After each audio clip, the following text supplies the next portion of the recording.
has a secret ambition. I propose to end the domination of Silicon Valley.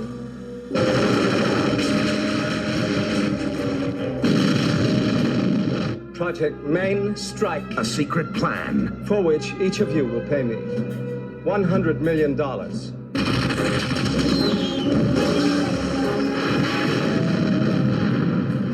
And a secret weapon. We're not sure about her. Name's Mayday. Someone will take care of you. Oh, you'll see to that personally, will you? There's only one man who can stop them.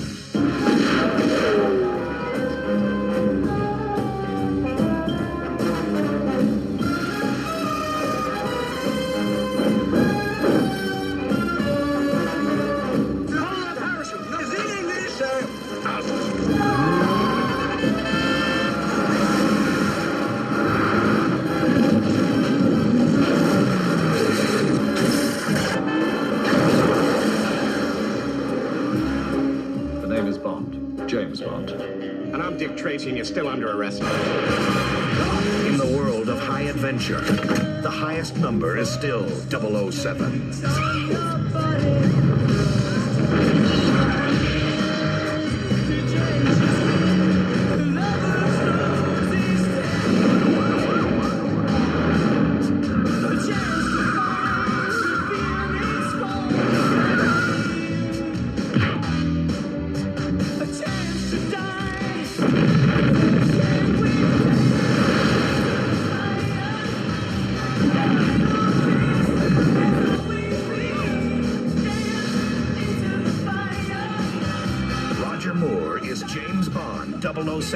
With Tanya Roberts, Grace Jones, and Christopher Walken.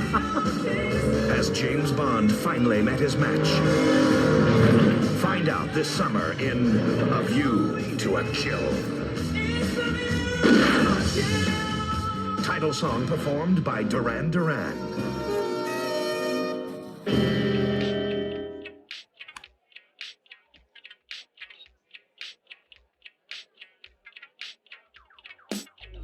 Hello, Tailoring Talkers. Yes, it's time for the Bondathon. For those of you joining us for the first time, my friends and I are watching the entire James Bond movie series from beginning to end. One movie, 1 month at a time. Some of us have seen them all. Some of us are seeing some of these movies for the very first time. We deep dive into each film, covering everything from our overall review to the plot, clothes, gadgets, cast, behind-the-scenes stories, and our favourite moments. If you haven't already, please help the show by subscribing and leaving us a rating and a review if your listening platform allows. Step back into the Tailoring Talk time machine as we head to 1985, taken from Fleming's 1960 collection, For Your Eyes Only. The short story From a View to a Kill was about motorcycle couriers ferrying intelligence papers. It's safe to say that is not the story we got in this movie. Yes, we are reviewing A View to a Kill, and I am delighted to be joined by our Bondathon regulars. First off, it's our resident mortgage broker by day and card shark by night. He plays with poker chips, not microchips. It's Philip Rahman. Philip, how are you? I'm good, Bobby. How are you? I'm good, thank you. You got such a big smile on your face. You liked that one, didn't you? I did. That was excellent. That was really good. And next up, Christopher Walken has one of the most memorable voices on screen. And our next co-host certainly has one of the most memorable voices in podcasting. A few of our lady listeners, and even a couple of the guys, lust after him. Not sure they'd be so keen after seeing him scoff crispy shredded duck after a couple pints. It's the voice himself from the Play Pause 10 podcast. It's John Evans. John, how are you? There's a watch in my ass. There's a watch in my ass. He has a watch in his ass. That is not my voice.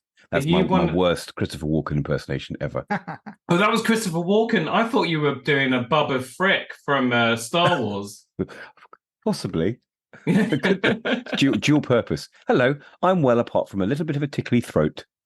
Yes, and I have a tickly throat as well. Yeah. Now, we haven't seen each other in person, so that's got nothing to do with any of that stuff. So anyone who's dirty... Anyway, what am I doing? It's already gone in the toilet before we've even introduced our next and final co-host, also from Playpool's turn.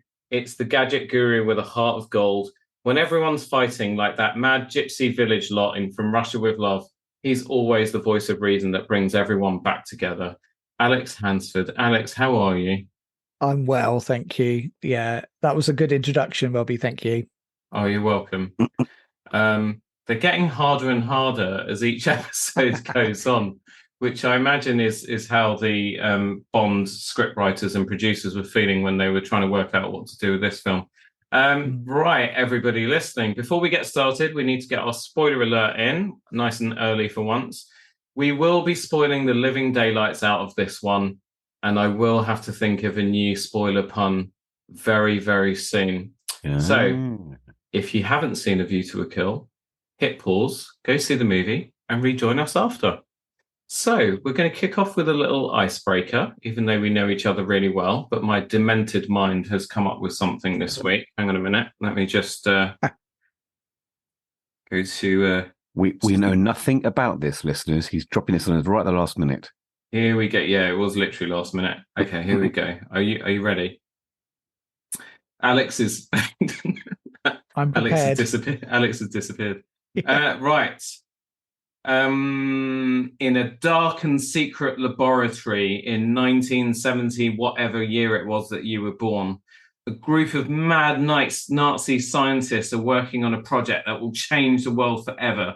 They're using gene editing technology to create enhanced humans with what they think will be superior intelligence, strength, and speed. But the results are unexpected.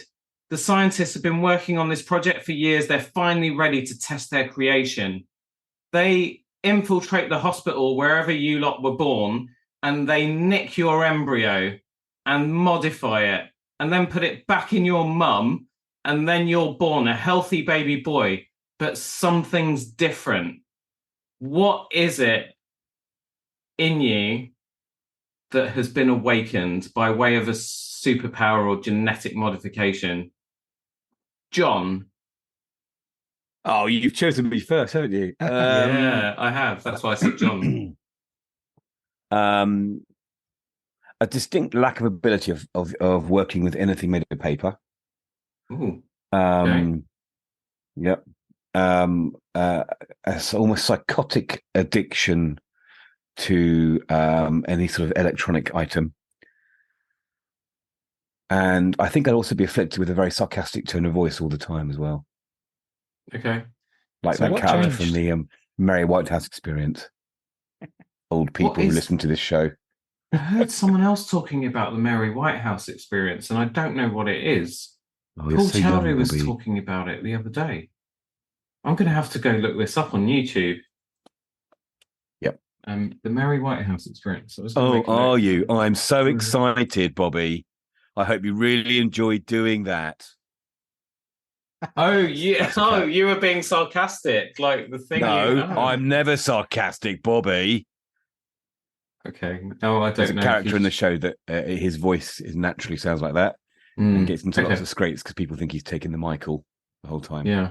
Phil, you all have to remember the Mary Whitehouse Experience. Philip's disappeared. And on that note, Philip's left the podcast. He's vanished. He obviously thought I was being too sarcastic. Oh my God, he's vanished like Roger Moore in most of the scenes in this film that involve just a spot of walking or more. Or action. Or action, yeah. Action of any kind. Was it the cuts from the back, or like anything where he had to do it active and they just kind of took a really long shot? So even the ones where he was driving. Yeah. I did. Do you know what? Like most of the time they didn't even bother, did they? Anyway, we're spoiling the fun now. Yeah. Alex, you'll go. I think I would be imbued with the power of a non-receding hairline. Awesome. So you would actually have a full head of hair. Full head of hair. I actually think it's one of those things they should just do a standard for all men. And I think it should be sponsored by the by the hair care industry. So they would literally be like, "Hey, we're going to get them our money's worth. It's worth us spending on people on men so that they can get their hair to stay." Yeah. So that's my thoughts. Maybe it glows. I don't know. I'm going to take it a step further. So basically, okay. Yeah. So they managed to activate your hair gene, but it goes spectacularly wrong, like it did with Max Zorin, and he went absolutely freaking nuts. So your hair would go absolutely freaking nuts, and it would just grow out of every single pore in your body, and you would look, and then you would be Captain Caveman. Would it be a bit like Teen Wolf with Michael J. Fox? No, Captain Caveman. Like Captain Caveman. Okay. Captain Caveman's funnier. Yeah. All right. But then the nice one of you to mention Michael J. Fox, because this is 1985, and 1985 obviously is famous for one of the greatest movies of all time. Yes, the greatest time traveling movie of all time, Back to the Future. So there's also a very good documentary. Yeah. So which has just come out, so it's worth watching. What's it called? It's called Still. Still, that's it. Still. Yeah, it's on which is what he can't do. He can't be still, can he anymore? Yeah. So Phil has said, "I lost sound. Can you get me back in?" Oh. Like he's hanging from the edge of a cliff, and I need you didn't, Bobby. You didn't by any chance lead him into some stairs that then turned into a ramp, and he fell out of said podcast into the water below and died by any chance.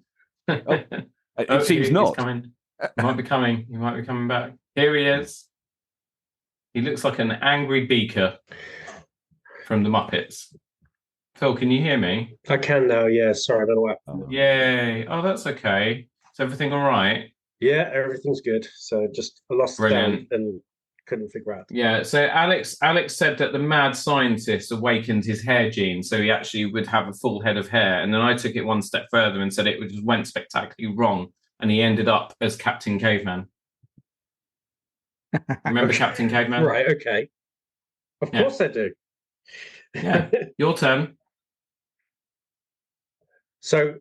Are you actually asking about something that I already have that would actually be something within you, some aspect of your personality or physicality that got awakened by these mad idiots' experiments? Okay. See, there's a lot of really crazy, wild stuff that's in my personality. I'm scared to share this here. Just one. I mean, you've already told us about what was it called? Your bondage sort of sex stuff with your wife and stuff on a previous episode. When was that? Yeah, 50 Shades of Grey. That really took a dark turn.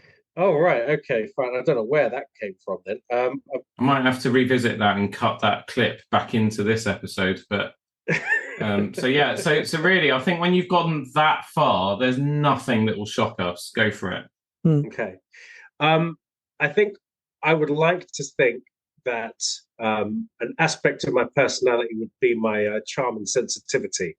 So I think what would actually be enhanced would be even more charm and sensitivity.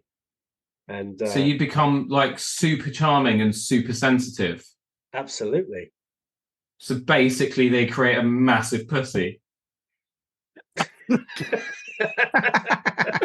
How very dare you! That's how the experiment goes wrong. You're just this massive pussy that ends up in the friend zone all the time. Okay. Sorry, I've misconstrued what you were saying there, Bobby. Totally. Oh God, here we go. Right, so should we go back, John? Do you want No. go? I think we should move on. An aversion to paper is good though. Like that is actually a good one. Like you've got an aversion to paper, so if anyone hands you anything that doesn't have a microchip in it, you're going to go absolutely berserk crazy, grab an AK-47 and murder everyone. Yeah, whilst they're lying in puddles and things. Exactly. Yeah, that's it. There you go. Yeah. Again, I haven't actually got one. I just wanted to listen to you lot because I'm evil. If I'm honest, I didn't really have one either, to be fair.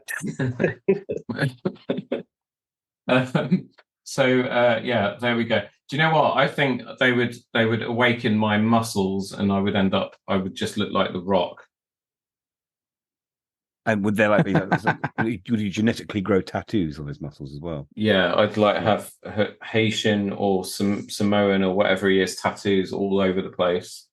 But they would grow naturally without me having to sit for hours and hours under the needle because it is really painful. So yeah, I think we've gone on a bit too long on all of that, haven't we? Let's get into it. So, A View to a Kill was released May 1985 with a runtime of just over 2 hours. Budget of 30 million, grossed 152 worldwide, and stars Roger Moore in his final appearance as James Bond, Tanya Roberts as Stacey Sutton, Christopher Walken as Max Zorin, Grace Jones as Mayday, Patrick McNee as Sir Godfrey Tibbett, with Robert Brown as M and cast regulars Desmond Llewellyn, and Lois Maxwell, who's also in her final appearance as Moneypenny. So, guys, was this your first time? Phil, was this your first time seeing A View to a Kill? It was my first time. And I've got to be honest, I had to see it on 2 separate occasions. And on both occasions, I fell asleep at 2 separate points throughout the film. I did manage to piece the whole thing together, but I've got to tell you, it is a bit of a blur. The only real memorable facet of this film has got to be Grace Jones. Even Christopher Walken wasn't even memorable in this. And as you looked back at his career, because he is really iconic with the kind of performances he's done, and he's only actually won 1 Oscar. And actually, I thought he was one of these people that hadn't won a single Oscar or anything. He won one for The Deer Hunter. But when I look at this, and I look at the period from that period in the early 80s before when he did Deer Hunter, and then the early 80s when he did Dead Zone, there was this big sort of gap where nothing happened until around the 1990s. But because I hadn't seen the film, didn't realize he was in View to a Kill.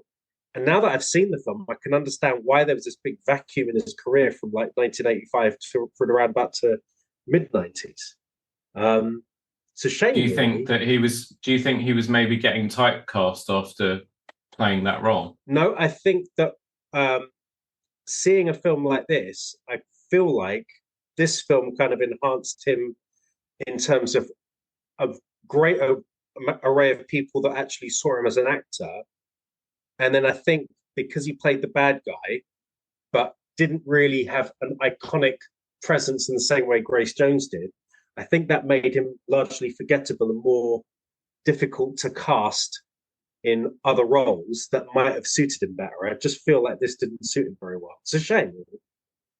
I mean, I feel like he didn't really kind of do anything after this until Pulp Fiction. So I think that was about 8 years later, 1993, if I'm not mistaken, or 94. Yeah. But, Pulp Fiction was responsible for propelling the career of Samuel L. Jackson, reigniting or rebooting the career of John Travolta, because he was dead in the water as well. I think the last film he did in the 80s of note was the one where he's a blind bomb disposal expert or something. I can't remember. Oh, it was in Look Who's Talking. He was in Look Who's Talking. Oh God, yeah, that's right, with Kirstie Alley. One of my favourite Christopher Walken films is Brainstorm, which is a couple of years before A View to a Kill, 1983. And that's a mental film. Have you seen Brainstorm? No, I haven't. But clearly, 83 was a good year for him because he did Dead Zone that year, and he was fantastic.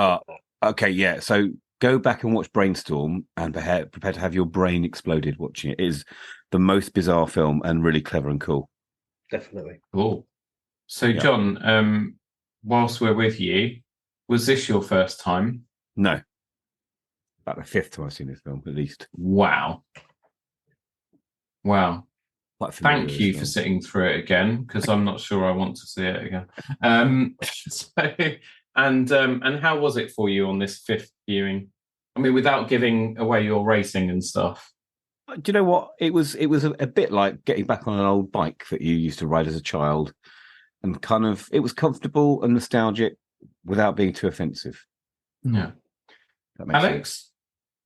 I've seen this several times before. I think it was one of my first Bonds.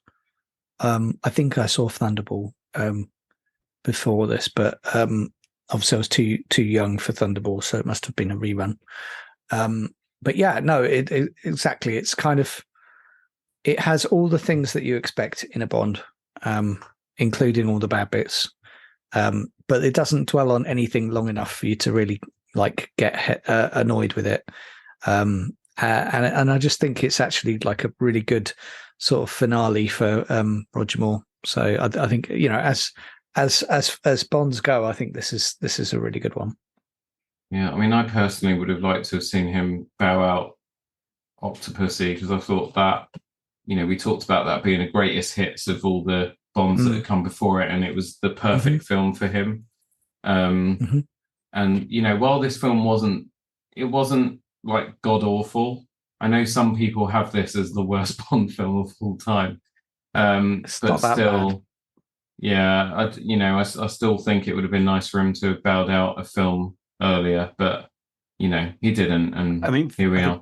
My biggest problem for me really was his age. I think 57 was just, you know, it's approaching retirement age in those days. And we go through this every episode, don't we, with these Bonds. You know, when you're 40 years older than the girl you're snugging on your film, it's a little bit dodgy, isn't it? So you know, that I think Bond has to have a cut-off point age-wise, just to avoid it being too cringy, really. Yeah, but he actually, I mean, he said it himself, because it was his decision to stand down after this. Because the producers would have kept going with him. Because okay, while this film didn't do quite as well as Octopussy, it was a little bit of a dip. It still did pretty well, so there was still sort of money spinners for them. It did fine. Yeah, it did really. Yeah. It did fine money-wise. It was just, it wasn't like through the roof, but it was still like a really, really respectable innings. Yeah, and actually respectable outside of the US as well. That was the thing. Like, it wasn't just like they got away with it. It was like no, everywhere else really, really liked this and were happy to have it again. So Moore's actual, what he actually said about standing down was, when they start running out of actors old enough to look as though they could be knocked down by Bond, and leading ladies are your mother's age when you started making Bonds, then it's time you move on. And I think when he realised that, what's her face? Tonya, what's her name? Tanya Roberts. Tanya Roberts, sorry. I'm getting her mixed up with Tonya Harding. Who's Tonya Harding? Tonya Harding's the girl who was an ice skater, and her she was that mental ice skater. Have you seen I, Tonya, Phil? Yes, I have. Yeah, so I mean, with Margot Robbie. Yeah. I mean, I remember the whole saga right from the start. You know, when it was actually happening, and the whole thing was a shit show right from the start. You know, her ex-husband managed to basically bundle an attempt to injure Nancy Kerrigan, but it's that whole sort of thing. She really did milk it when she got injured, hearing that why, you know what I mean? So, but yeah, Tonya Harding. Well, you know, go team Nancy. Bobby, going back to Rogers, it's sort of his feelings on this last film. I did watch a few of the extra features. I listened to a bit of the commentary as well, like, you know, the director, the Roger Moore commentary, and this is his least favourite film. And he did say he was getting too old for the part himself. So I see what you mean about him kind of deciding to step down. Yeah, I mean, it doesn't look like... I mean, I think he's still enjoying it, but I think he doesn't look like he's having as much fun as he did in previous ones. You know, kind of lost that sparkle. Is it fair to say? It was, you know, like a bit like a sort of ivory or like a metal ornament that starts to go a little bit rusty. Yeah. I would say though, at the same time that this was out, and when this film was out, shows like Dallas and Dynasty were at their height, and the leading actors in there were very, very old. Larry Hagman, and you had John Forsyth, who were having their way with much, much younger women, and audiences loved it. And I could probably understand. That's a reason why I can understand why the producers probably thought, let's keep this going, because shows like that were doing so well at the time, and the leading actors were older, and the public seemed to really like them. And maybe they thought that it could carry over with the Bond franchise. Yeah, I think there's a fair bit of hindsight with our portrayal of this. I think if you'd have looked at it at the time, you might have just been like safe and steady Bond, but equally you wouldn't have said like, oh, it was awful. I think they probably just would have been like, yeah, it was all right. Did all of the things that the last one did. And I don't think they would have really thought about it as weird.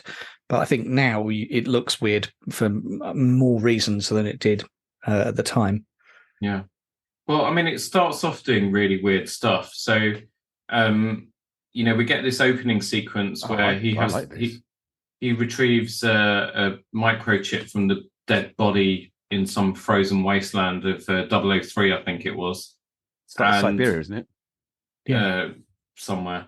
And then somewhere cold. They reference the Siberian clinic with Dr. Hans later on in the film. So I think it's in Siberia. So and then there's this mad chase with all these bad guys on skis, and because Roger Moore's Bond is fond of a bit of a ski, isn't he? Because he's done it in quite a few films. And then we get. I don't think it's the invention of snowboarding, because snowboarding was around at the time, but it wasn't so well known. But he basically improvises breaking off a ski from one of the electronic sled things, and then he starts snowboarding. But this is the first jarring bit for me, is when they start playing the effing Beach Boys. What the hell was that? I thought that was hilarious. Oh my God, it was so sad. So for me, it is not one of my favorite. For me, that opening sequence is not up there at all. I was not enjoying it, and the music was doing my head in. What? There's no way that sequence with him on the skidoo leg and the Beach Boys playing was anywhere near as bad as Timothy Dalton on his CGI surfboard on the. No! I haven't seen any Dalton.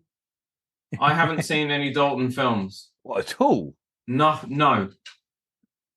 I've seen a tiny bit of some nonsense on horses in Afghanistan in Living Daylights, and I've seen a tiny bit of his friend getting murdered by a bunch of other guys, including a very young Benicio del Toro. Okay, well, License to Kill. But I have seen nothing else of the Dalton films. I know the songs very, very well, though. Okay. The other thing I want to say about the opening sequence, while I then hand over to you guys, is that I don't think Roger Moore was on that set, because every time there's a close-up of him, he's on a green screen. So I think 95% of that was basically, so you have the close pickup shots of his face, and then the rest of it was his stunt double. Over to you. He was in all the scenes at the Chateau Chantilly for the horse riding stuff, wasn't he? No, I'm talking about the opening sequence, John. Oh, I see what you mean, the skiing one. Yes. But I thought him and he was there for there for Boff number 1 in the iceberg submarine. Which was he scanned the man as well. He did that bit. Yeah. And then he was like, right, over to you guys. I'm going back to my trailer. Yeah. Just call me when you need me for the boffing bit. That's it. Yeah. Apparently, the Russian soldier gets left dangling on the precipice from Bond's grappling hook. If you listen very carefully as he's swinging, he's shouting, "Roger Moore!" Which is a bit of a goof, isn't it? But there you go. Oh, dear.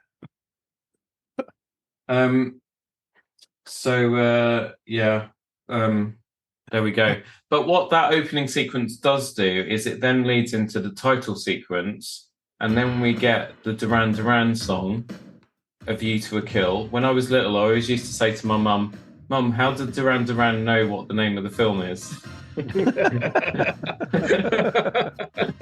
because Zorin says it in the car, doesn't he? They obviously heard him. No, you don't get it. I know, I'm joking. Anyway.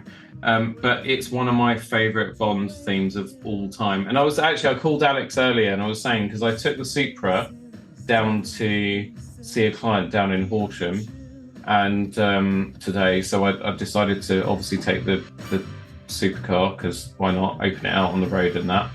And then I said to Siri, please play my 007 playlist on random, and the first song it played was "A View to a Kill." How cool is that?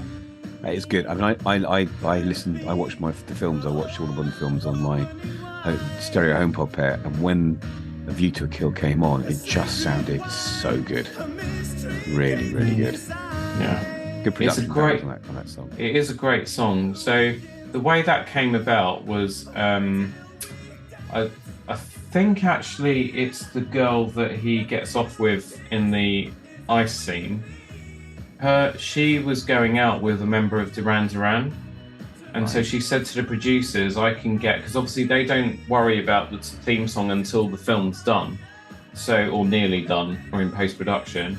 So she said, "Oh I can get my boyfriend's band to do the song," and they actually entertained it. So Duran Duran basically said, "Yeah, we'll do it." They wrote the song the way they normally do in 2 weeks, without seeing the film. They were only given the title.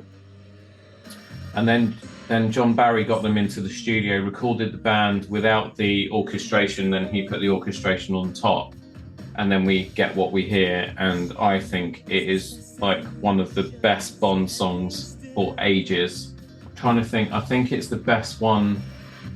Oh, I don't know though, but I like the one that they did for the Carly Simon one. Nobody. Yeah.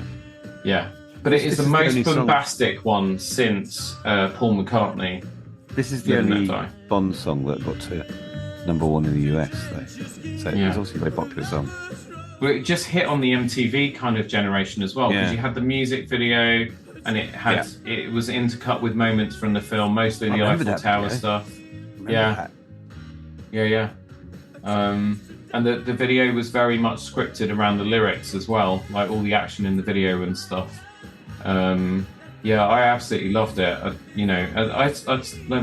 When Richard Gore put me on the spot and said, "What are your top 3 favourite Bond songs of all time?"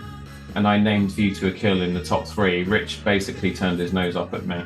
But I think I really think it's such a great song.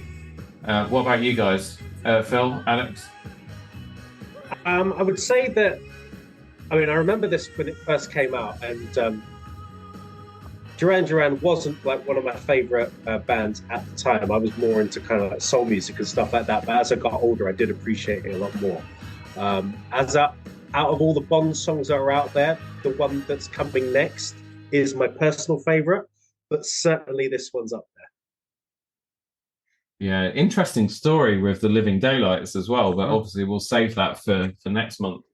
Alex, where does A View to a Kill rank for you in the pantheon of Bond themes? It's pretty high. I wouldn't say it's sort of top 3, maybe top 5. Maybe it's.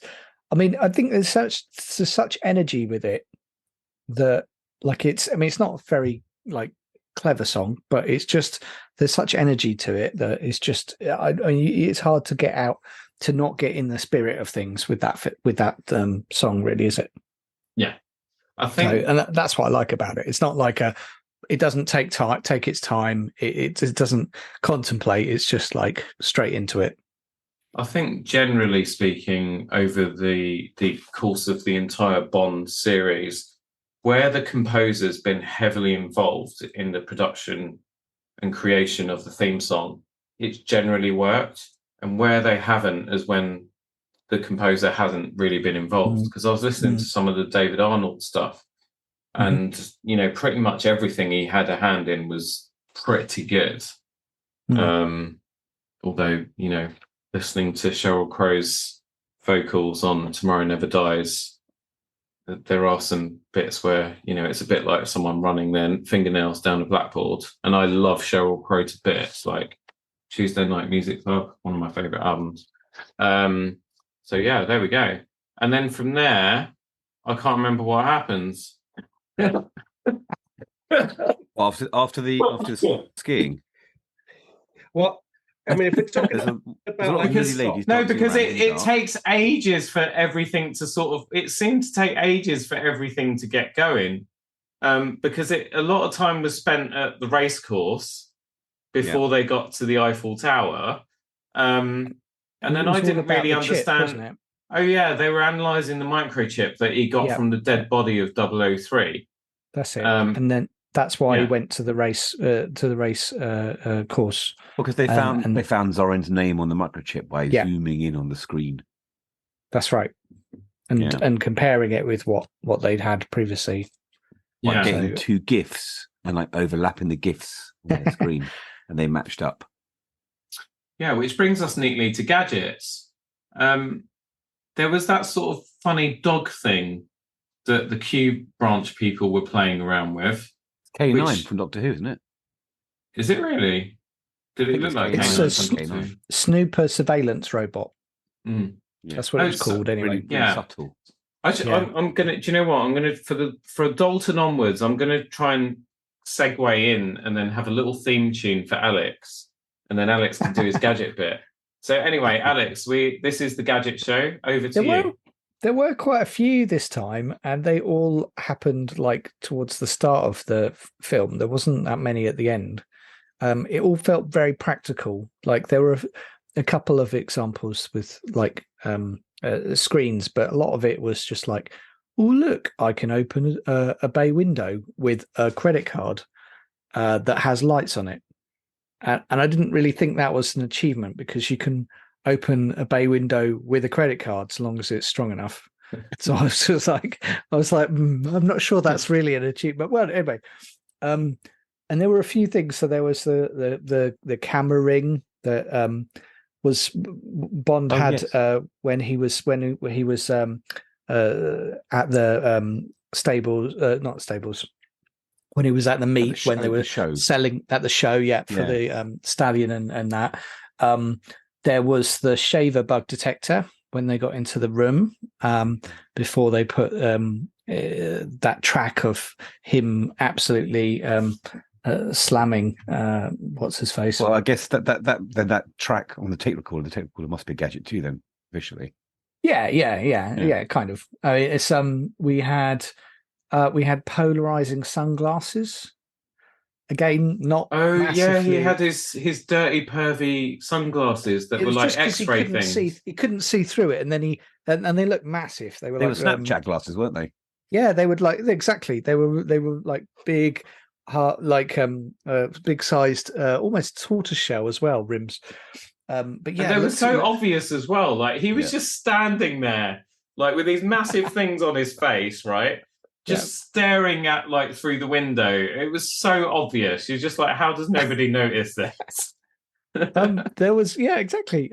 Then the thing is, it wasn't like it was, whoa, that's amazing. It's, well, it looks like they've put polarizing glass in the way, polarizing filter in the way. Oh, look, a polarizing glasses will look through that. It just wasn't that clever. Anyway, and then there was the checkbook copier, which, to all intents and purposes, was just a posh carbon bit of paper. So again, I wasn't really impressed with that. It's a Louis Vuitton one, though, wasn't it? You see the Louis Vuitton design on the back of it. Oh, so expensive. Well, all his luggage was Louis Vuitton, wasn't it? You know, the luggage that he gets Patrick McNee to bring in when he's ordering him around as his manservant and taking great delight. I really like that, though. I like the sort of interplay between those two. But that's a casting. Yeah, there were a few things. So Zorin used a computer. Oh, so fun. Again, not the most cleverest computer. And so there was obviously a little camera behind the mirror for that. But it was all really low key. Like, what else have I got? Before you move on, Alex, one thing I did spot was, I think it was Stacey's in her the geology department, the government department. Mm-hmm. She was using 1985 Apple IIc computer. Was she really? Oh, yeah. To detect the earthquake. Yes. That was to detect. Yeah, I remember that. Yeah, I recognised it straight away. Apple IIc computer. Oh, see, I must have missed that. The whole thing, the thing that was running through every single gadget in this film was they were all off the shelf. It was the 80s. It was consumerism. They even had a Sony Walkman, you know, that iconic sports Sony Walkman. Yellow one. The yellow one. Yeah. And it's sold by the bucket load in the 80s. Everything that they had was off the shelf, and you could buy it in Dixon's or Curry's or Comet or anything like that. There was nothing that was really stood out that was amazing for anyone. What was the electronics store when we were like kids? Was it Curry's or there was something else? Rumbelows. Rumbelows, that's it. I used to go to Tandy. Tandy, yeah. I just realised I was muted. I've been shouting Tandy at you. Sorry, I've been coughing. Ah. Yeah, Tandy, and there was also there's another one, wasn't it? For all that the was a spare Geeks parts? one. It wasn't Radio Shack. What was it? Was it Tandy? There was down the road from us. There was BW Electrics as well. No, but I'm talking like a famous, like a Dixon's or Curry's, like a precursor to Rumbelows. Rumbelows. Yeah, Rumbelows. We said Rumbelows. See, Maplin has gone now, but that Maplin would have been. It's obviously too young for that. Maplin. It was Maplin. No, Maplin wasn't a. Well, no, Maplin's was like sort of late 90s, wasn't it? Yeah. That was when computers and things come out, and then they could. It was always like, twice as expensive as the actual price you could get online, which is why it died. But it's an interesting point Phil made though, that it was all stuff that you could get off the shelf. Yeah, no, it's very true. That's probably why it was so underwhelming. It was like, I could buy that. Hang on a minute. I think I will. Maybe the beginnings of product placement, because obviously we get to some Bond films later on where there's some pretty heavy product placement. Well, isn't that when did Sony have rights to? Were they the production company at this stage? I think Sony came in from Casino Royale on. I think this is United MGM United Artists. Yeah, because I remember a lot of Sony Vaio laptops in the Pierce Brosnan era. Oh God, yeah, lots of Beamers as well. But it's totally. No, in the Pierce Brosnan era, it was still. I'm pretty sure it was still United Artists MGM. All right. Sony Columbia took over from 2005, 2006 for Casino Royale onwards, and that's why Casino Royale, you've got all the Sony stuff in there. Like it is plastered with Sony stuff. The Ford Focus was product placement. I mean, we're getting ahead of ourselves here, but wasn't there a Bond film, one of the Daniel Craig films, where because of pandemic they had to refilm a scene because by the time the film was released, the Sony gadget they were showing off was obsolete, so they had to refilm it with a more recent Sony gadget. I'm pretty sure that happened. Yeah, that would have been No Time to Die because that was the one that was possibly delayed. I don't know. Anyway, I'll have to look it up.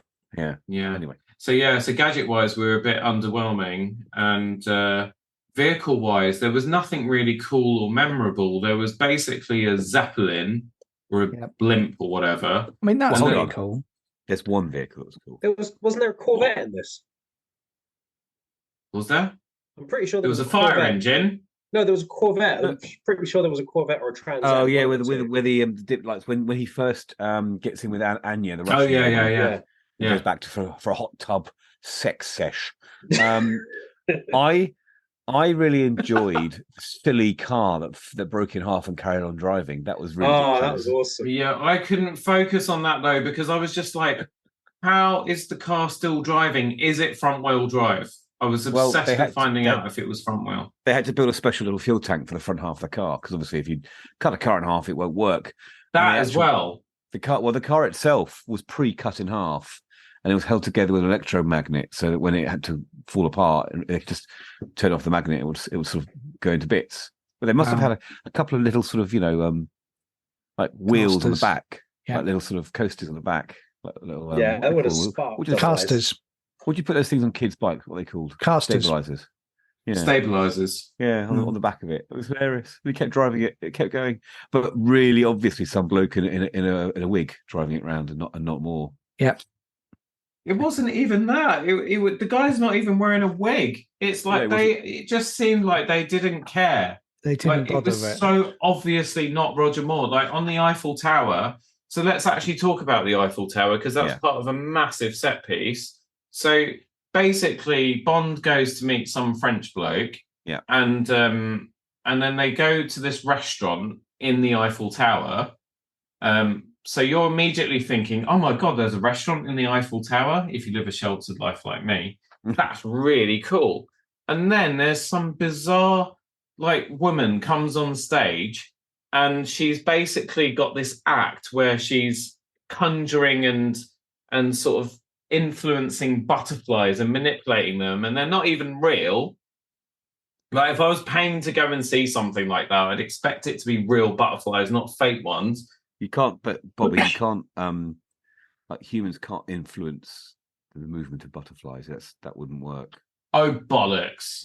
We can influence the movement of every. If you get them young enough, John, right? You can manipulate them. So you're using like classical conditioning. So every so often, yeah. Please, no one clip that out of context. Little nectar, and then you get them to ring a bell, and then after that, you get a little bit more nectar, and you ring a bell. That sort of thing. You mean? No. You go back before that. You get them in the cocoon, John. Right. In the cocoon. Okay. Yeah. And then when they come out and they're little, or maybe when they're a caterpillar. Yeah, exactly. The hungry caterpillar. And then you train it with leaves because that's what they like to eat. Are you still listening, listeners? Are you still listening to this podcast? It's gone really bizarre. Who's back on the screen? Hold on. Knock. Anyone there? Sorry, it's my antibiotic-addled brain.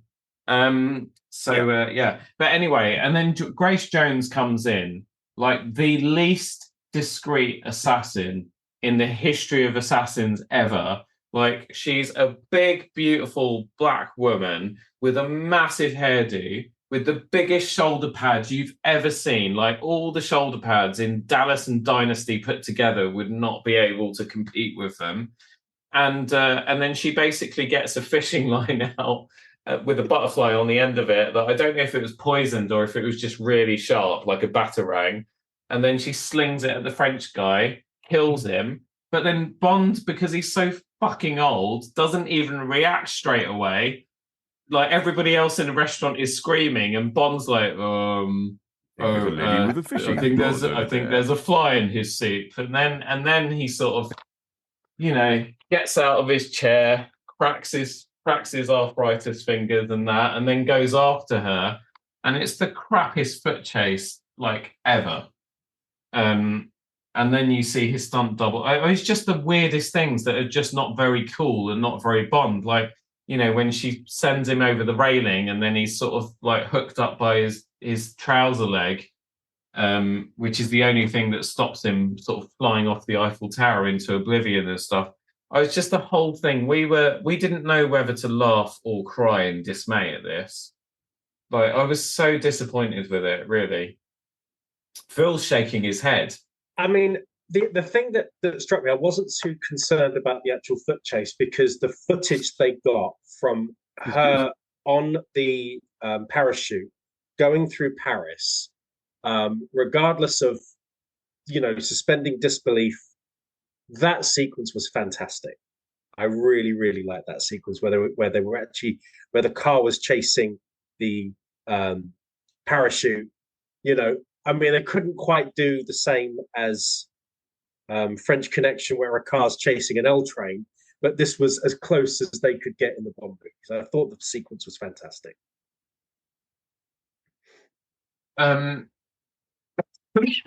God, sorry, my voice is really going. I think you're taking it a bit seriously for a Roger Moore Bond.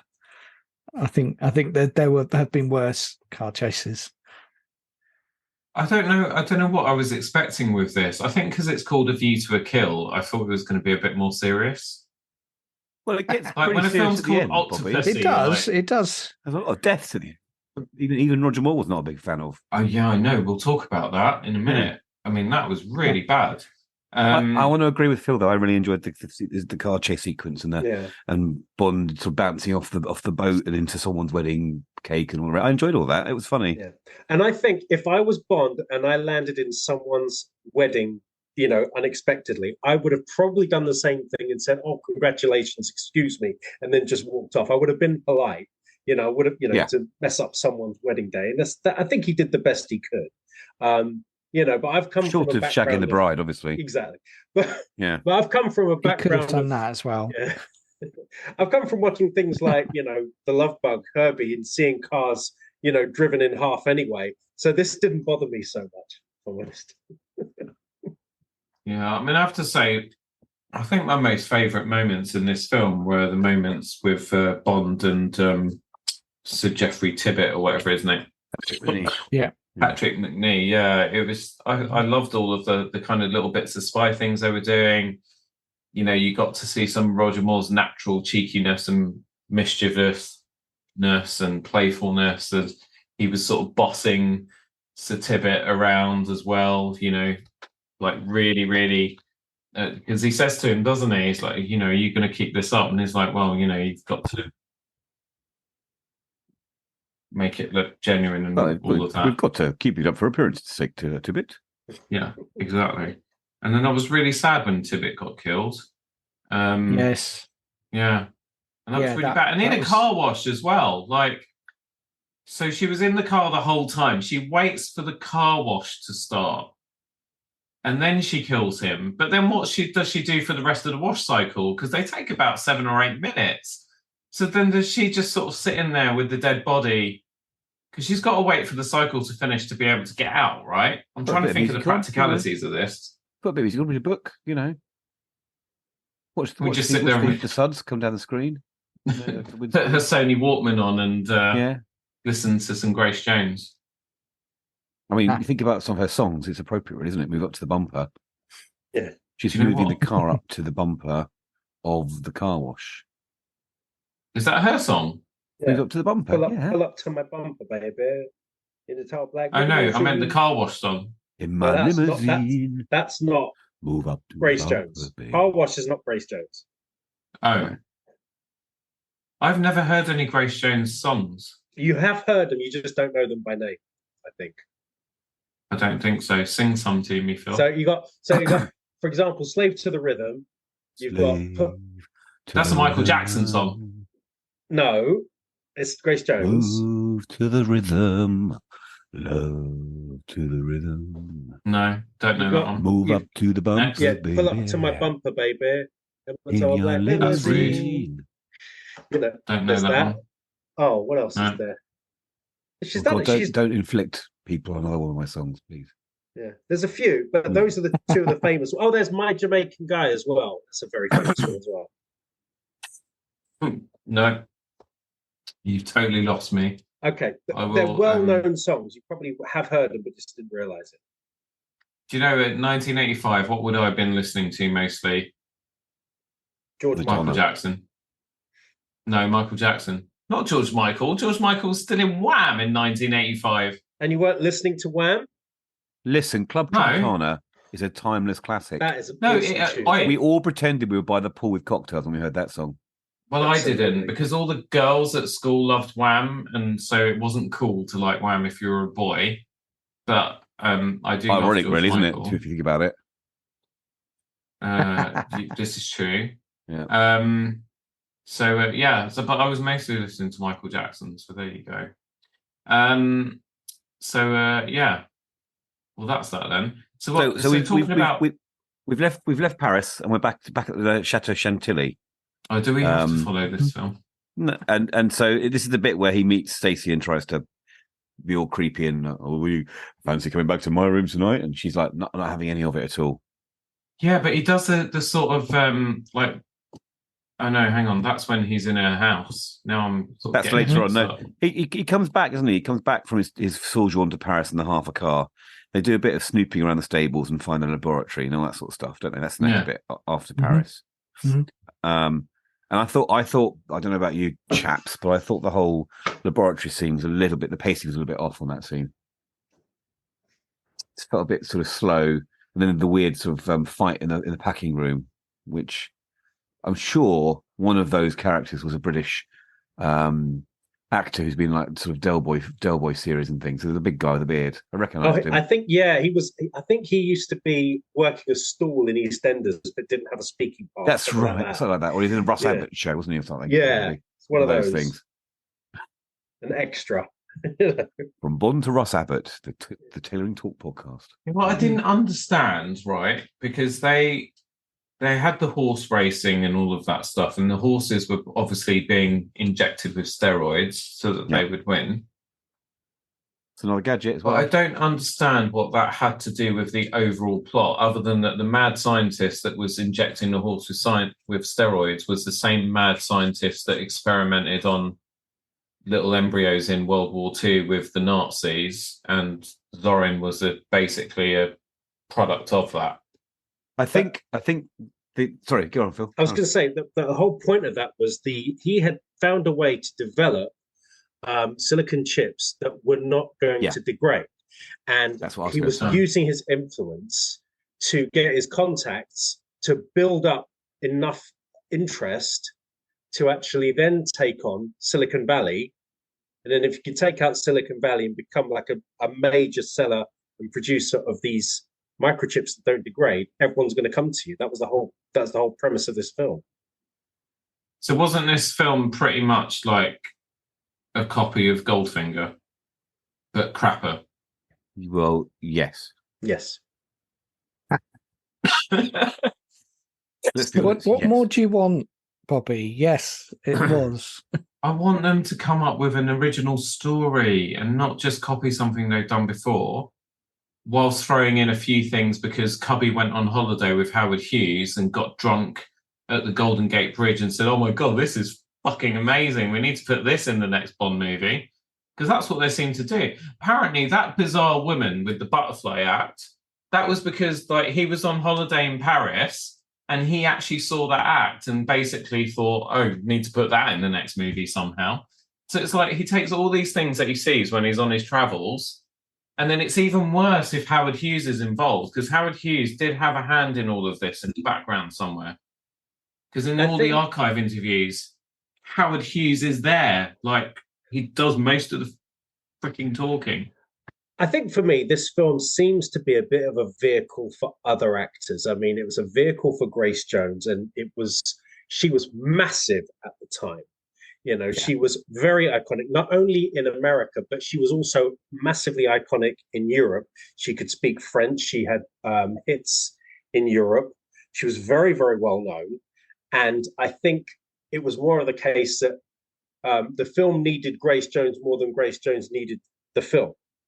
And there was other vehicles as well. There was a lot of very well-known people from that 80s period. I think Tanya Roberts is very, very much iconic of the 80s. I don't know what else she's been in, but she looks like she was hoping that this film would be her career launch, like it was for Kim Basinger, but it wasn't. Yeah. But there's too much after this. Yeah, but there's another kind of a couple of actors actually that I noticed that were kind of very much of the 80s, and you don't really see them anymore. Like Chuck Leeds did a lot of films in the 80s, where he was the only known sort of Asian actor that was acceptable to sort of American and British and European audiences. And then there was another actress who played Jenny Flex, Alison Doody, and she's kind of also gone into this, vacuum of nothing, where she should have probably been more successful. But either she was someone that was willing to speak. Wasn't she, Phil? Sorry? Wasn't she the German love interest in the Indiana Jones film? That's exactly who she is. That's where I've seen her before. Yeah. And Last Crusade. Yeah, she's probably one of these actresses that was willing to speak out at the time during the whole Me Too movement, which is probably why she never worked again. She probably wasn't willing to do the casting couch where other actresses probably were, and that's probably why she hasn't really done that much work. And then Dolph Lundgren also is in this, playing a henchman around the same time that he did Rocky IV. Yeah, that was because there was a problem with the actor was meant to be playing that part, because he was going out with Grace Jones at the time. He happened to just be around set, so they just said to him, "Can you stand in?" And he did. That explains it. Can I ask a question, Phil? You might know this. So you know the scene with the butterflies that Bobby hated so much. Yeah. I didn't hate Mr. Aubergine, it was just fucking mental. Mr. Aubergine, the most hilarious name of any character in the Bond series. I don't think that was his voice. Was that voice of his dubbed over? It sounded like another person going, "Well, Mr. Bond, I have the secret to all of this." But it definitely wasn't his voice, was it? I don't know. I actually do think it was his voice. I think the sound recordings at the time were, they made it sound like everyone was being dubbed. I mean, I actually don't think that Chuck Lee's voice is real in this, because I know that he's a bit more of got more of a British sounding voice. He could have easily had someone dubbing it over his voice, or he just put on that voice. Sound recording I don't think was particularly good, so it does sound like he dubbed a little bit, but I do think it's his own voice. I heard that he was dubbed. He is dubbed. He's dubbed. Oh no! Yeah. No, I feel cheated. Damn you, Mr. Aubergine. Mr. I mean, talking about cast, like Fiona Fullerton's in this. I knew who she was. She was like the Russian, she worked for Gogol, didn't she? Good accent, That's I right. thought. Good accent, unless it wasn't her, obviously. Yeah, no, if that was her doing the accent, she did a really good job. And then obviously the bloke Gogol comes back. There's a bit of continuity from the previous films because he was in the Connery ones as well. Also Gotel, yeah. Yeah, General Gogol. He awards Bond the Order of Lenin at the end of the movie, which I thought was quite cool. But Bond doesn't really care because then he's going to lay waste to Stacey finally. Lay waste? No, I didn't mean to say that. That's have his wicked way. Have his way. Did you notice, by the way, right at the end of the film, right at the end, when he throws his towel over the doggy robot thing, that's Bond finishing his time with the Bond movie, throwing the towel in. I like that touch right at the end. Yeah, nice touch. That was cool. Anyway, so Bobby, let's bring your mind back to the film. So we've had him investigating Zorin's lab. Zorin's looked at him on his special computer and figured out who he is. And then we have that sort of scene where he's being chased around on horses. Yeah. Oh God, yeah, flipping hell! How have we not talked about that scene? The way he's got like coincidentally set up annoying fences that extend, just in case you happen to be tormenting a British spy going around on a horse on your track. Yeah, exactly. It's just good planning. That's what it is. I mean, are those real things? Can you make the fences higher for training? No. Well, they obviously did. But yeah, it did happen. But no, that's not a thing. You don't. But you see in this, right? Why does Bond? Oh no, because they have a bet, don't they? That like he needs to beat him. Zorin bets him that he can't stay on the stallion. Inferno. So he bets that, and then he's like, "What happens if I lose? So what happens if I don't?" And it's like, "Well, you lose, and that's it. That's the only consequence." But obviously, he's trying to kill him. I got very angry that Zorin's henchwomen, Jenny Flex and the Asian lady, because there's a bit, isn't there, where they're at the BP garage whilst Tibbet's filling up the Rolls Royce. They're driving an old banger of a Renault. This guy's a multi-billionaire, and they're driving an old banged up Renault. What was there a problem with the car license in this film or something? Because as Bobby said earlier on, the cars were a bit useless. There were no really, really nice cars in this film, were there? I think they were like, quick, they're in France. Go and get some French cars. And we haven't got any. And like, I'm like, okay. But yeah, no, it was blatantly a it wasn't budget thing, perhaps. It was a mishmash. Yeah. It wasn't in France for sure. No. There's no way that garage was a British BP garage, and they was like stuck on some that's it. They French little words over stickers for petrol pumps and things. Yeah, exactly. No, it looked awful. I mean, yeah. Anyway, that was the time when you didn't have like what's the word? PGI. I was going to say migrants cleaning your car, but yeah, that was Okay. Yeah, those were the days. Those were the days. There's halcyon days, eh? Yeah, that's it. You think you get back to that, but no, no, we don't. We still don't have car washers that wash the car. Anyway, I think sorry, you know what my problem with this film was? The whole horse sequence, because I find horse racing quite a cruel sport, and then they were being quite cruel to those horses as well. Mm-hmm. Then it got my mind drifting as to whether during the filming of this any animals were actually harmed. And I think that's kind of what turned me off, because as you guys know, I'm a massive animal lover. And I think that's probably what was making me feel slightly uncomfortable. So that kind of switched me off in a big way. The other thing I didn't like about this film, because I've just given up on it, is with the character of Stacey, they went back to the whole sort of helpless, kind of useless Bond girl. because there was nothing redeeming about her. There was like she just kept screaming, "Oh, James, James, oh, James, leave me in oh, the help me, elevator James, don't shaft, leave me." James. Scream, yeah, exactly. And I was just like, give her a pair of fucking balls for God's sake. Like, seriously. Mate, yeah, we had that with Grace Jones, didn't we? Yeah, we did. She lifted Do you know a man what? above her head, for goodness sake. So that was the one. That was the ballsy lady. We did. Our jaws did drop at the end when she diffused it. When she basically takes care of that other bomb and she sacrifices herself. We were like, no, like we didn't want her to die. So I think her turnaround was pretty good.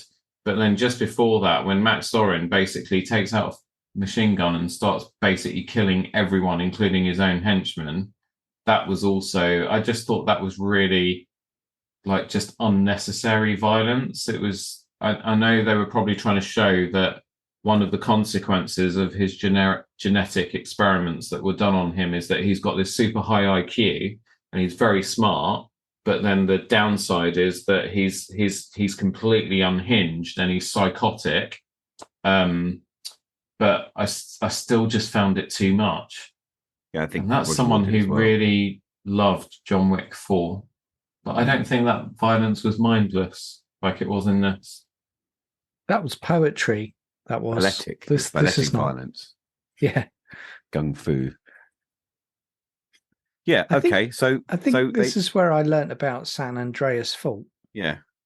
So apparently, Michael Wilson says that because the whole thing is about the fact that Max Zorin is pumping water into the San Andreas Fault, so that it causes a massive earthquake by the year 2010. Which means that the 2012 or whatever that film was called, and then The Rock will come along and save everybody. No, I'm kidding. So Michael Wilson said that they basically based that plot line on a study that had been conducted that showed that if enough water was poured into a fault, that it could cause an earthquake. So he says that under pressure, under pressure. It's like hydraulic, isn't it? It's like a hydraulic valve. It's like what happens with fracking. So they basically were discovering that could be a thing, but before it was like, oh, we do that for gas. This was you could do that. So apparently this experiment you're talking about, it was a Caltech experiment, Alex. And the experiment revealed that fluid injection itself does not directly provoke an earthquake. Oh, that'd be great, earthquake.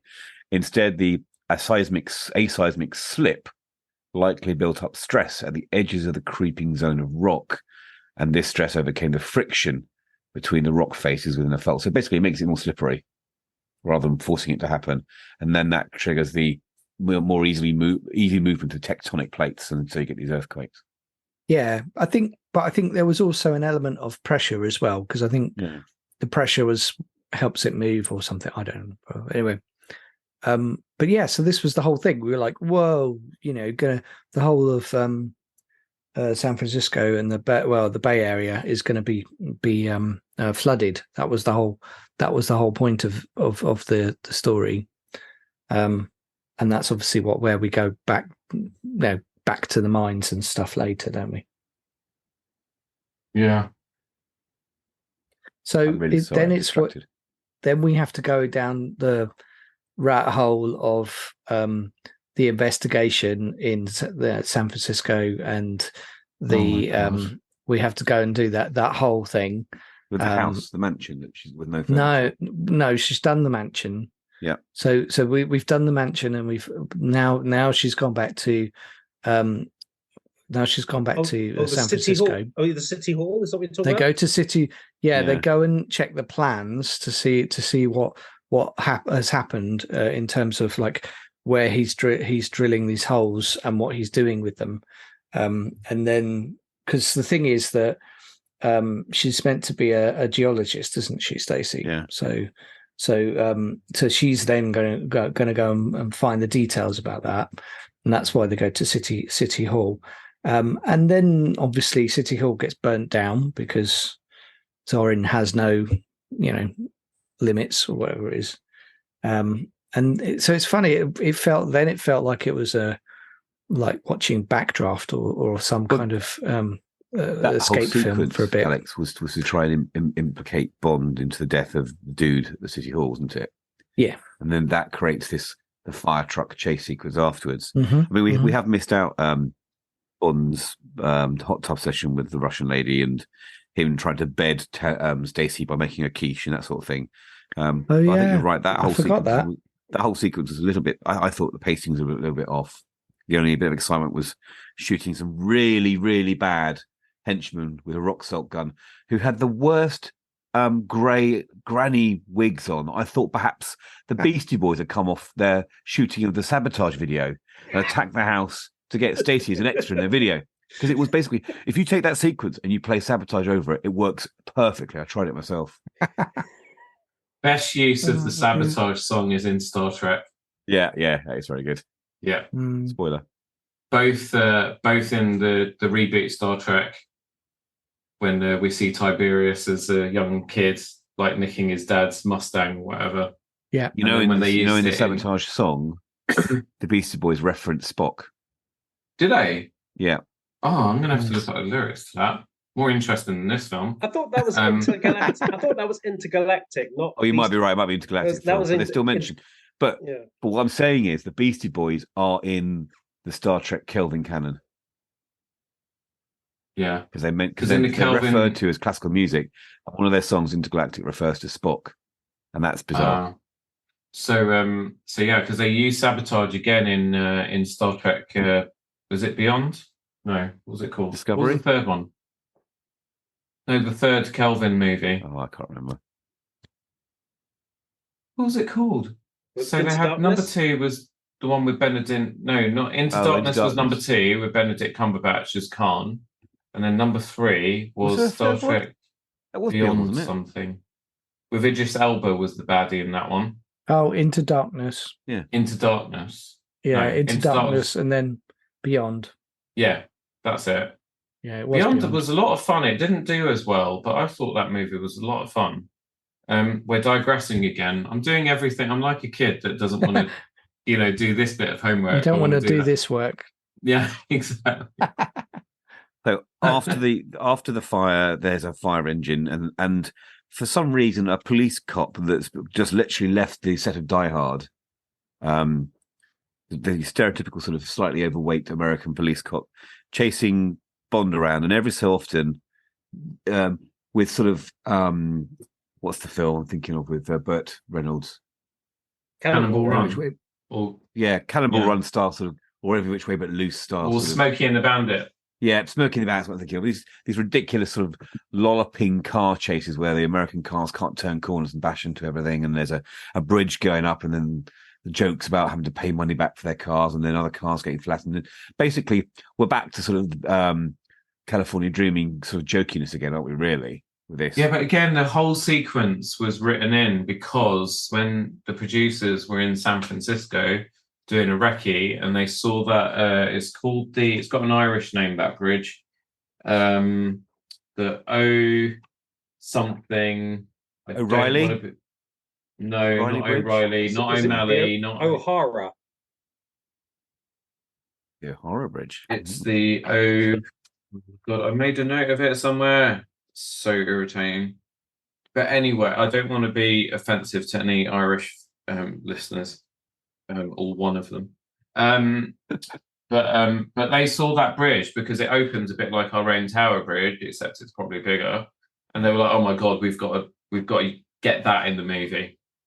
And so you end up with this stupid sequence, which is completely ridiculous. It's just, again, because he's obviously not able to do his own stunts and stuff because he's too old for it.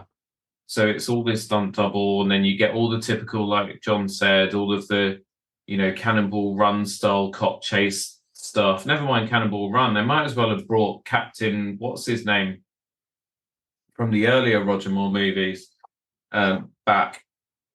Oh, I know who you mean. Yeah. Yeah. Sheriff, what's it? Oh, yeah. With his chewy backy. Yeah, and his casual racism. I actually miss him by now. So then obviously so now we're in San Francisco. So after this is when we end up on the Golden Gate Bridge. for the grand finale with the blimp. I mean, well, no, We've it's the not quite caves got before there that. yet. We've got It's to do the caves. Go on, Yeah. do the caves then.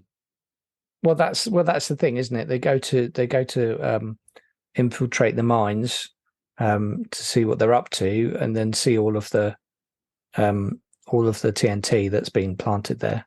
A lot of TNT. That's where, yeah. There was more like, TNT in there than in a Warner Brothers cartoon, like a Looney Tunes cartoon. Oh, it was If you very look on comical. the side, it just say Acme TNT on the side as well. We've got the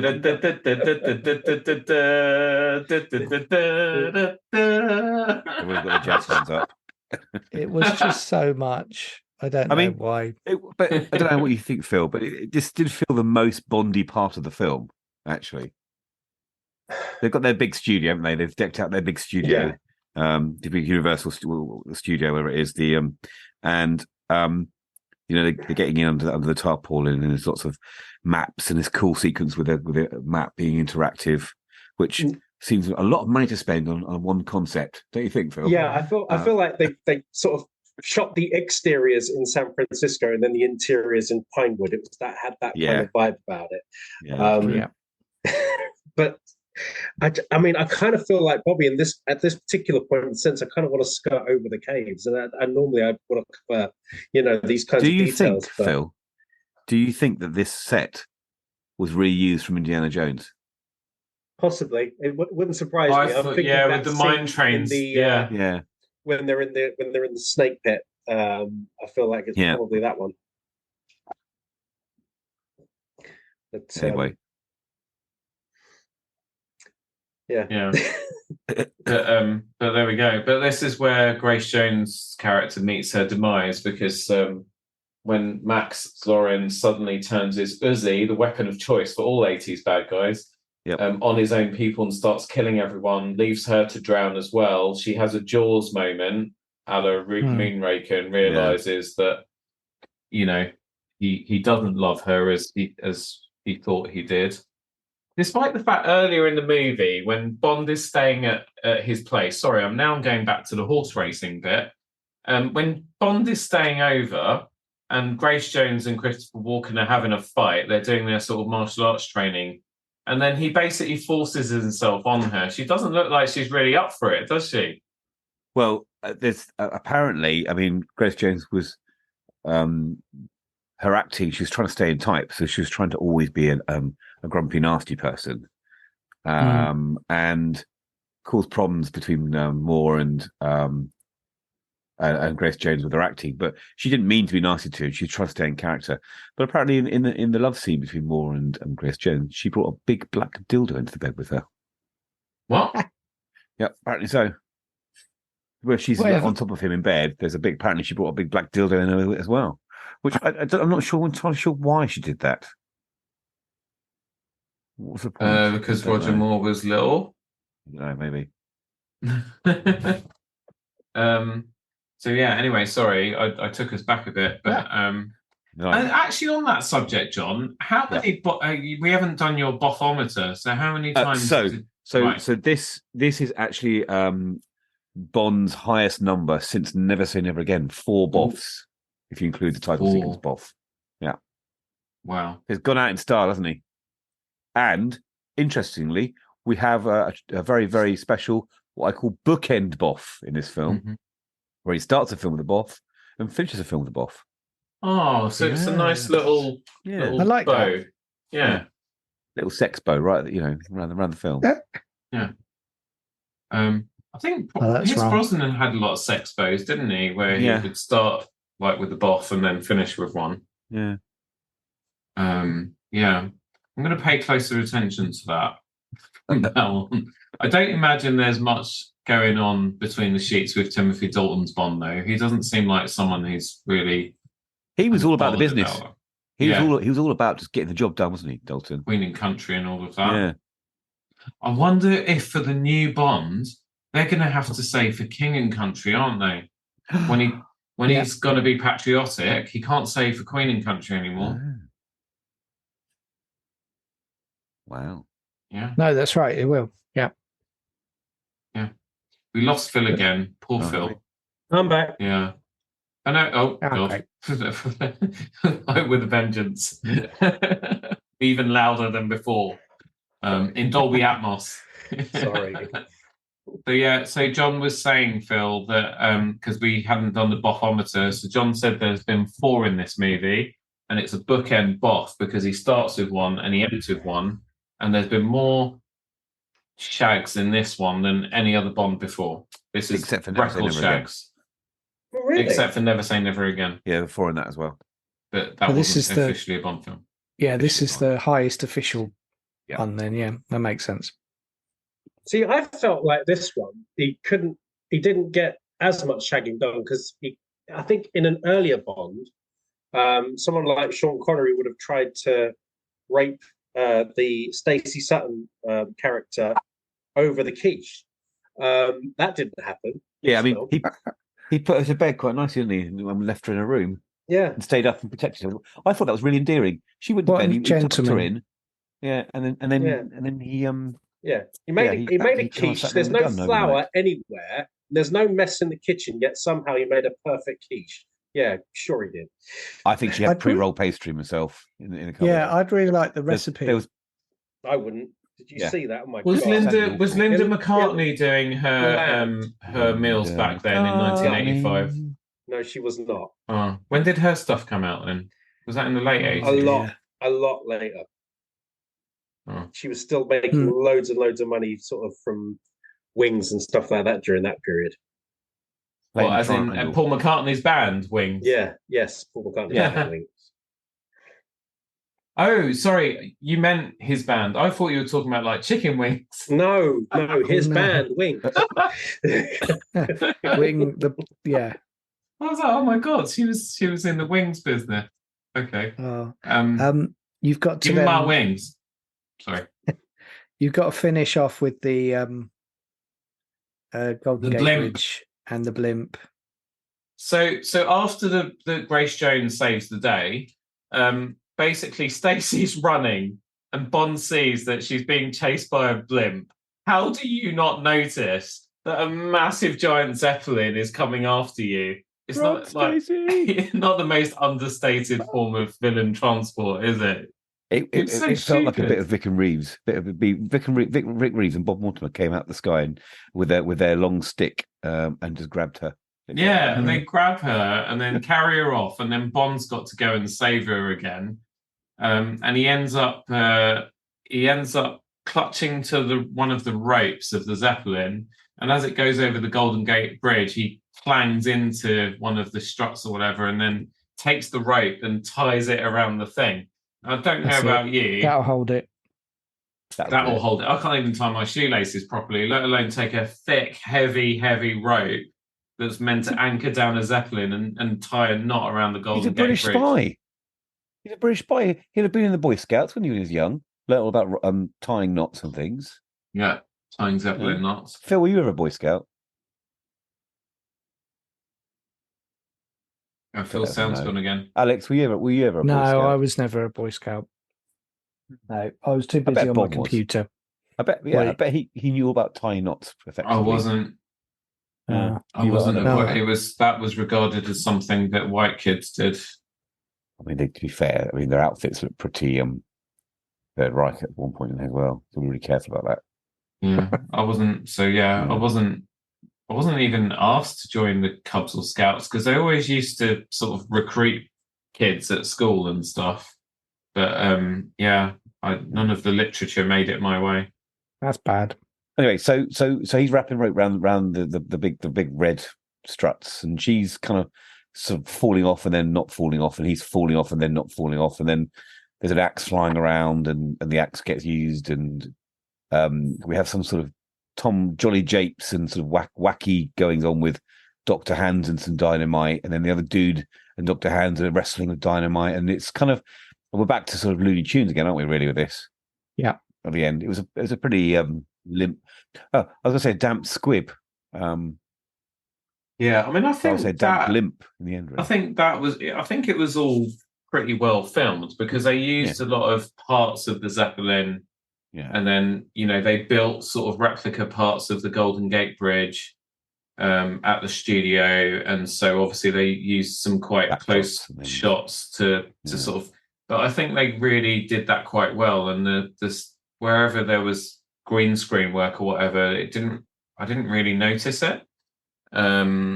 So yeah, no, I thought it was good. Phil, the final sequence on the Golden Gate Bridge, what did you think of that? I did actually find that quite impressive, although the actual fight itself was a bit pathetic. Yeah, again, it was very much style over substance. You know, they wanted to get iconic elements in. Again, it's another film of that period in the 80s where they're trying to sell America and they're trying to sell the sights of America.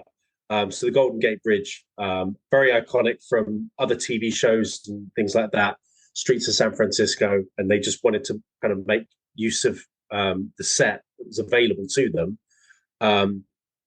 There were probably more iconic scenes that were available. It didn't do enough for me to kind of keep me interested, if I'm honest. Sorry. Yeah. Okay. Well, should we? Oh, clothes. We didn't talk about the outfits. So shoulder pads is pretty much all I remember from this, and also Roger Moore is dressing more like a sort of, past middle-aged guy because he's wearing a lot more sort of, those sort of leather bomber jackety type things that older blokes wore. He's just missing his flat cap. He's in his Jeremy Clarkson years, isn't he? Basically. That's what it is. Yeah, I mean, he looked good when he was down at the racetrack, though, in his sort of jodhpurs and riding jacket and stuff.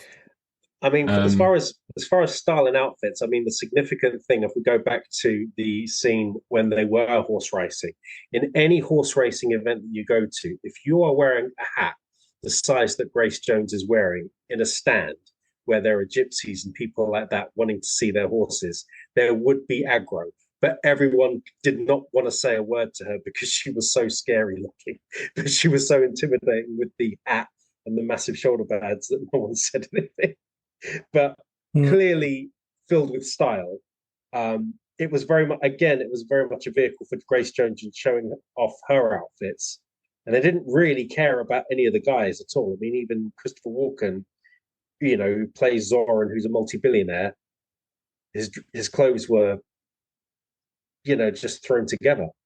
I think he borrowed most of his outfits from Simon Le Bon, by the looks of it. I did enjoy Bond's very first suit, which was this charcoal Lanswell thing he wore just before he was told to get changed for the races by M. Well, that's it. That was his dapperest suit in the whole film, to be honest. Yeah, it's pretty sharp. I mean, that's when I thought Bobby would like that suit. That's the only one I thought of. I actually thought Bobby might like to mention his suit because it looked like a nice cut, well tailored. It suited him. He looked very smart. Nothing else really stood out. I thought the costuming for Zoran was actually pretty good because at the end of the day, he's a psychopath. He doesn't really care about anyone. He's got no emotional radar whatsoever.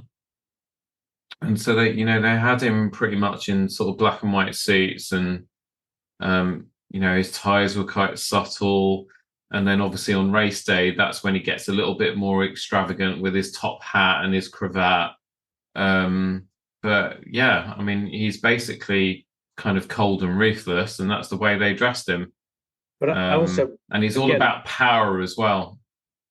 But again, from this period, you've got the mid-'80s, and everything's kind of like the jackets were very heavily checked. Normally, I'm talking about sort of across, the fashions of the time. If you look at a film like Weird Science or something like that, when the Lisa character then dresses them up in the mold that she thinks would be stylish of the 80s. They had these outrageous patterned suits that they were wearing for their night out on the town, and that was kind of look like extras from Michael Jackson's Bad, don't they? The Weird Science. And so in this film, I think probably couldn't do that much in terms of like the men's suits and the outfits, because they probably would have been perceived as being too boring looking or something that a dad would wear. So it's probably hard for them to kind of style James Bond in this way in this film. I thought it was interesting that you could tell they thought about his outfit when he was pretending to be James Stock reporter, because it was more sort of a beigey browny, less slightly less showy suit. So they're trying to dress him down a little bit to show that he wasn't quite so, affluent. At least they were thinking about that. There was just a change of outfits for that. Yeah. But before we wrap this up, I just want to mention this is one thing that I thought was actually brilliant, and it was Christopher Walken's delivery of a very simple line. But if I take you back to the Zeppelin towards the end, when they're on the Golden Gate Bridge, and he says to his number 2, his right-hand man, "Get him." The way he just says those 2 words, but says so much in the way that he said. Yeah, it's like it's sarcastic. It's it's an imperative. There's so much in the delivery of the way he does it. In that moment, I just turned around to Carolina. I was like, I love this actor, really. Get him. I can't do it. You know what I mean? But you know what I mean, right? You remember that bit? I know what you mean. It's just like there's a myriad of tones. Yeah. Just in those 2 words. I can't do it. Famous Christopher Insert Walken soundbite from film at this point, Bobby, so everyone can hear it. Yeah, I'll when I edit this, I'll cut that in. Yeah. Here it is. Might not be at that point. Depends how involved in the edit I get. But yeah, Christopher Walken, such a unique voice as well. Like, his speech from Pulp Fiction, the one he does in Catch Me If You Can, and he plays He's Leo's very dad. good in Severance as well. I enjoyed him in Severance recently as well. Oh, is he in Severance? Yeah. Yeah, because I said to Carolina, we need to watch Severance because it is meant to be one of the best things on TV. So we're going to go back to it. So yeah, it's affected by the writer's strike, though, isn't it? At the moment, unfortunately. Oh yeah, among other things. Should we do our ratings, Bobby?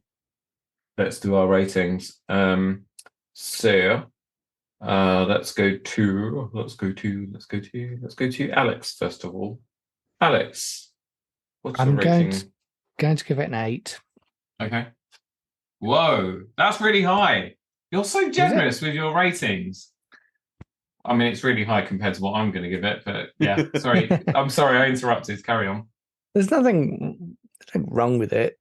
There's lots it could be better on, but it ticks all the boxes for me. As a Roger Moore Bond, that's fine. Okay. I mean, I'm going to have to have more in the scale when we get to some of the better ones. So when we get to Brosnan and Craig, maybe I've got to reset my figures a bit. Maybe Bobby's scale goes up to 11, Alex. Yeah, that would be helpful. Yeah. Yeah, it's going to get kind of a bit shuffly I think we're going to get into decimal points a bit more when we start getting up there. I might have to adjust later. But anyway, yeah, I thought it was fine. I mean, I think it's all about expectations. So I had low expectations and they were met. Cool. Phil. You have to come back to me 1 second. Okay. I'll talk about my rating, shall I? Go for it. I'm going to give it a 6. I agree with that, Alex. It's an okay film, but I was annoyed by the obvious stuntman swaps when they could have done better on that, really. And knowing that Roger Moore didn't really enjoy the film to make, just puts a bit of a damper on it for me, really, because I like my actors to enjoy what they're doing, and he did a very good job of working through it. But I think that loses a mark. Music's great. It's one of the best bits is the music, and I think I'd rather just go and listen to a Grace Jones album, to be honest. Phil, are you back? Yeah, I'm back. Oh, okay. Right, your turn. I would give this a 5. There were elements of this film that were very lazy in the sense that even the title sequence, the girls aren't really doing much in terms of choreography, along with the music, and music spectacular, but there wasn't anything that really kept them interested. The gadgets were very off the shelf. There was nothing really exciting about any of those, but there were elements that were that did keep my interest. There was that you couldn't not keep your eyes off of someone like Grace Jones when she's in the picture. She was, clearly the perfect villain for this sort of film. I just wish they'd made more of Christopher Walken and maybe worked with him and played to his strengths more. That was a major thing that I felt was a letdown, knowing that Christopher Walken's in this and as good an actor as he is. So I have to give this a 5. Not the worst, but nothing that really stood out apart from the style. Very much style over substance for me. Not the worst. What have you got as the worst so far? Moonraker. Moonraker. What did you give that? Moonraker. I don't think I could even. Oh, you didn't join us for that, right? Give us your Moonraker rating because I don't have it. 2. No way. Yes. What? I couldn't stomach it. Everything about it was awful. It just had everything, every possible thing that could let me down on it did. Particularly after the fact that Spy Who Loved Me was the one that before that, and that's been the best one so far. So, Phil, apparently the Mythbusters crew, just to nitpick even more about the film, they tested out to see if you could survive underwater breathing the inflated air from the tyres, and you can't. You can't. There's no way because it's not. So they didn't even air. get that right. Yeah. So just so you know, for Moonraker, I gave it a 9. I love Moonraker. John gave it a 10, and Alex gave it a 9. Wi-Fi, baby. Yeah. But now, I'm going with Phil for this one, though, because, and I was going to give it a 4, but it gets an extra point for Duran Duran. But yeah, I can't believe that if I was given a choice between watching this or watching For Your Eyes Only, which was my previous, I'm so bored of this, I'd go and watch For Your Eyes Only again. Yeah, I just didn't really have fun with this, and I just thought it was a really sad way for Roger Moore to bow out. But I'm very grateful that, he, at the end of the day, he was my first exposure to Bond. That sounded wrong. You really like Bond, don't you? No, and some of my best Bond moments, when I look at my little chart, Moonraker's up there as one of my favourites, and The Spy Who Loved Me. Those two films together, I absolutely adore them. So yeah, I was just very, very disappointed with this one, but I can't really blame him for that. The producers obviously have to take some of the blows. What I wanted to do as well before we say goodbye is Amy, Alex's lovely wife and our colleague from Play Paul's Turn. That's the Play Paul's Turn podcast. We haven't done very well with that one today. Not really today. Sorry. But Play Paul's Turn is our other podcast. So you'll find John, Alex, myself, our friend Mark, who is going to be making himself known in a few weeks' time, and Amy. And Amy very kindly recorded her short review of this film. So I'm going to play it for you now. Ladies and gentlemen, may I present to you the original Everything Everywhere All at Once. A View to a Kill was the last crack at Roger Moore donning the tux, though I'm sure Bonnie will tell me it's not a tux. So they just did everything. Every chase, every cliche, every ounce of it. It was filmed absolutely all over. I'm sure no previous Bonds were quite so prolific with their travel arrangements. There are so many deaths, and no one seems to care. Poor henchman. I love a good sound effect, but ideally more than just one. That sound effect of a plummeting airplane that you might have heard in Indiana Jones and the Temple of Doom, well, that gets applied to almost everything that moves. In fairness to him, even Roger Moore said that he was too old for playing Bond. Seeing him kiss Tanya Roberts is like watching someone snog their granddad. Sorry, but it is. Christopher Walken, he's brilliant. Stick him in everything, please. You've got the terrific A View to a Kill by Duran Duran, which is one of the best Bond theme songs. All in all, if you like Bond as a cliche, A View to a Kill is an instant win, and for me, it represents the end of a defined Bond era, because just when you think it can't get more Bond, there's always more. Amy, thank you so much for that. The only thing that would have made that even more perfect, Alex, is if Amy had finished with, I have spoken. But that was fantastic. I think she summed it up perfectly. Well, yeah, but Alex, you said You said that. Yeah, You said we should have played at the this is start. true. If you played at the start, this would have been about a 4-minute podcast. To be honest, Yeah. do you know what I might do? Is I might just do the usual sort of, trailer intro, do Amy's bit, and then do this outro, and we're done. It'll be the shortest Bond, but it'll be the best one ever. Right, there we go. Thank you so much, all of you, for joining me this evening and put yourselves through that. But we're just about to enter the Dalton phase. Thank you all once again for putting up with us, as well as joining us. And remember, for regular show updates, you can join us on Instagram at Tailoring Talk Podcast and support the show at buymeacoffee.com/Roberto Rivera. Check out Play, Pause, Turn. It's a lovely little podcast where Alex, John, myself, Mark and Amy get together. Not necessarily as a big group all the time. We're long overdue doing that, but we have some lovely little chats about what we've seen, what we've watched, what we've played. I know John and Alex at the moment from our Discord are geeking out all over the new Zelda game. I didn't even know that was still a thing, but yeah. Oh yes, they're having they're having a lot of fun with that, and we've got some Marvel reviews coming up very soon. Review us, give us a rating if your podcast app allows, and we will return to review The Living Daylights. And as I said at the start, I need to find a new spoiler pun. Our third man from Play Pause Turn will join the Bondathon train. Until then, take care, and we'll all see you on the next 007 episode of Tailoring Talk. Bye-bye. Goodbye. bye. Bye. Farewell, Roger.